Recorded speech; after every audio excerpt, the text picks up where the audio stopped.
7 জানুয়ারি চীনের ঐতিহ্যগত বসন্ত উৎসব ঘনিয়ে আসার প্রেক্ষাপটে চীনের বিখ্যাত বিশ্ববিদ্যালয় বেকিং বিশ্ববিদ্যালয়ের ইন্ট্রোডাকশন টু ঠাকুর ক্লাসের শিক্ষক শিক্ষার্থীরা রবীন্দ্র সঙ্গীত উপস্থাপনের মাধ্যমে বসন্ত উৎসবকে স্বাগত জানায় এবং রবীন্দ্রনাথের প্রতি ভালোবাসা প্রকাশ করে।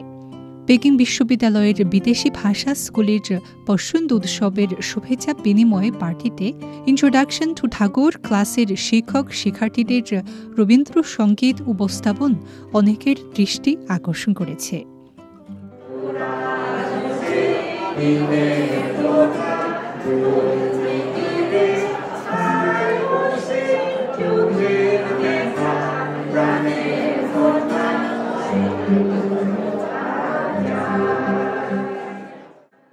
ইন্ট্রোডাকশন টু ঠাকুর ক্লাসের শিক্ষক অধ্যাপক ওয়েলি মিং, বাংলা ভাষার বিশেষজ্ঞ অধ্যাপক শিজিং উ, দক্ষিণ এশিয়ার সঙ্গীত ভক্ত ও চর্চাকারী ইয়াও ছিয়াং এবং ইন্ট্রোডাকশন টু ঠাকুর ক্লাসের উইঘুর জাতির ছাত্রী মুনিলা একসাথে 3টি রবীন্দ্রসঙ্গীত পরিবেশন করেন। এই 3টি গানের চীনা ভাষার অনুবাদ প্রত্যেকের হাতে বিতরণ করা হয়, যাতে দর্শকরা সুরেরা গান উপভোগ করার পাশাপাশি তার অর্থ বুঝতে পারে। অধ্যাপক ওয়েলি মিং বেকিং বিশ্ববিদ্যালয়ের বিদেশি ভাষা স্কুলের অধ্যাপক। তিনি 15 বছর ধরে ইন্ট্রোডাকশন টু ঠাকুর পাঠ্যক্রম চালু করেছেন। রবীন্দ্রনাথ ঠাকুর আমার জীবনের মেন্টর বা গুরু। রবীন্দ্রনাথের চিন্তাভাবনার জগৎ আমাকে গভীরভাবে আকর্ষণ করে। আমি চেয়েছিলাম আমার বিভিন্ন কার্যক্রমের মাধ্যমে রবীন্দ্রনাথের চিন্তাভাবনা যাতে আরও বেশি মানুষের কাছে পৌঁছায়, তার শিক্ষার বা সৌন্দর্যের বা মানুষের জন্য গভীর ভালোবাসার ধারণা আরও বেশি মানুষের কাছে প্রচার করা যায়। সেজন্যই কাজ করে যাচ্ছি। সিএমজি বাংলা বিভাগের একজন প্রবীণ বাংলা ভাষা বিশেষজ্ঞ হিসেবে অধ্যাপক শিজিং উ গত শতাব্দীর 60-এর দশক থেকে বাংলা ভাষা শিখতে শুরু করেন। প্রায় 60 বছর ধরে বাংলা ভাষা চর্চা, অনুবাদ, প্রচার ও শিক্ষাদানের কাজে জড়িত ছিলেন। তখন আমি রবীন্দ্রনাথের রচনাবলী প্রথমে পড়ি, তখন তার রচনাবলী আমাকে খুব অভিভূত করেছেন, আমাকে অনুপ্রাণিত করেছি। অবসর সময় আমি তার অনেক রচনাবলী চীনা ভাষায় অনুবাদ করেছি।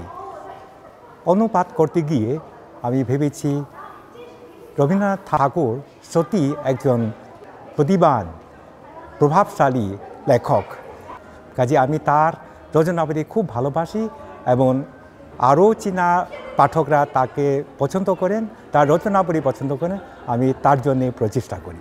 তিনি সিএমজি থেকে অবসর নেওয়ার পর 2019 সাল থেকে 2.5 বছর ধরে বেকিং বিশ্ববিদ্যালয়ে বাংলা ভাষা শিক্ষাদান করেছেন। তাদের মধ্যে চীনা লোক ছাড়াও, চীনা ছাত্রছাত্রী ছাড়াও জাপানি ছাত্রও আছে এবং হান জাতির লোক ছাড়া বিভিন্ন সংখ্যালঘু জাতির লোক, যেমন উইঘুর জাতির, জাতির আর অন্যান্য উপজাতির লোকও আছে। বাংলা ভাষার উপর তাদের গভীর আগ্রহ দেখে আমি সত্যি অভিভূত হয়েছি। কাজে আমি এই কাজ করতে গিয়ে আমি খুব নিজে গর্ববোধ করি। অধ্যাপক ইয়াও ছিয়াং একজন সঙ্গীত প্রেমিক। তিনি বিভিন্ন বাদ্যযন্ত্র শিখেছেন।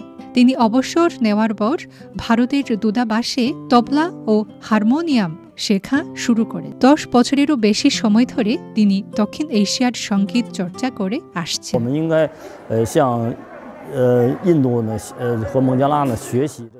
আমি মনে করি আমরা দক্ষিণ এশিয়ার সঙ্গীত থেকে অনেক কিছু শিখতে পারি, তাহলে আমাদের দেশের সঙ্গীত ভাণ্ডার আরও বৈচিত্র্যময় হয়ে উঠবে। আমি রবীন্দ্রসঙ্গীত খুব পছন্দ করি, তার সঙ্গীতে খুব সমৃদ্ধ উপাদান রয়েছে। আমি মনে করি সঙ্গীত এমন একটি শিল্পকর্ম যার মাধ্যমে বিভিন্ন সংস্কৃতির মানুষ সহজেই বিনিময় করতে পারে, মনের গভীরে পৌঁছাতে পারে। মুনিলা আইংওয়ার একজন উইঘুর জাতির শিক্ষার্থী। তিনি বেকিং বিশ্ববিদ্যালয়ের লাও বিষয়ক ছাত্রী ছিলেন। তিনি অধ্যাপক ওয়েলি মিংয়ের ইন্ট্রোডাকশন টু ঠাকুর ক্লাস করেছিলেন। সেই ক্লাস থেকে তিনি রবীন্দ্রনাথ ঠাকুরকে পছন্দ করতে শুরু করেন।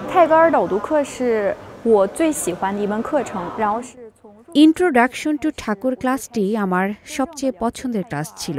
আমি এই ক্লাস থেকে রবীন্দ্রনাথকে ভালোভাবে জানতে ও বুঝতে শুরু করেছি। তিনি শুধু একজন কবিই ছিলেন না, আমি তার বহু প্রতিভা অনুভব করতে পেরেছি। তিনি একজন জীবনপ্রেমিক, দেশপ্রেমিক। তার উদার মন ও পৃথিবীর প্রতি গভীর ভালোবাসা আমাকে অনেক প্রভাবিত করেছে। আমি অনেকবার রবীন্দ্রসঙ্গীত গেয়েছি। প্রত্যেকবার গাওয়ার সময় অসাধারণ অনুভূতি হয়।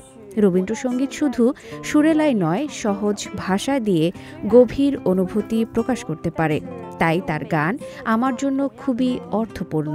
পেকিং বিশ্ববিদ্যালয়ের শিক্ষক ও শিক্ষার্থীরা সঙ্গীতের মাধ্যমে সাংস্কৃতিক বিনিময়ের সেতু নির্মাণ করেছেন, যাতে আরও বেশি মানুষ রবীন্দ্রনাথ ঠাকুরের আকর্ষণ অনুভব করতে পারেন এবং চীন বাংলাদেশ ও চীন ভারতের মধ্যে সংস্কৃতি বিনিময় বৃদ্ধি পায়।